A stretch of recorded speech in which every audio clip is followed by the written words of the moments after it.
Hello viewer, welcome to Theta Fornix. আজকে আমরা English গ্রামারের কিছু ইম্পর্টেন্ট কোয়েশ্চেন আলোচনা করব, যেটা এএনএম, জিএনএম, নার্সিং এবং বিএসসি নার্সিংয়ের জন্য খুব ইম্পর্টেন্ট। দেখো, if I was you I would not lose my temper in this situation. তাহলে এই সেন্টেন্সটার মধ্যে তোমাদেরকে এরর খুঁজতে হবে।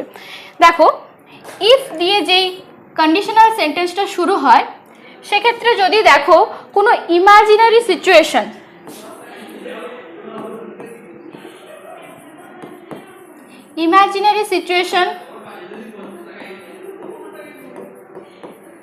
বা কোনো hypothetical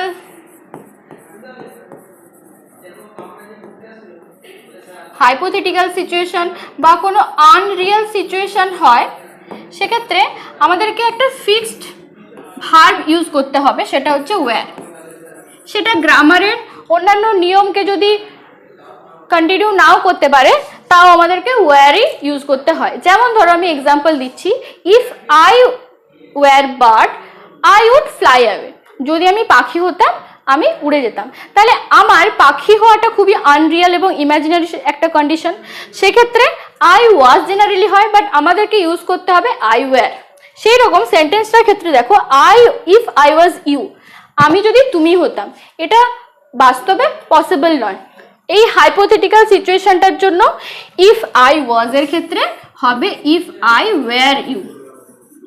if I were you I would not lose my temper in this situation. আমি এই সিচুয়েশনে আমার টেম্পারটা নষ্ট করতাম না। ওকে, তাহলে ভুলটা হচ্ছে ওয়াজটা হবে ওয়্যার। আশা করছি এক্সপ্লেনেশন বুঝতে কোনো অসুবিধা হয়নি। যদি প্রবলেম থাকে অবশ্যই আমাদের কমেন্ট বক্সে জানিও।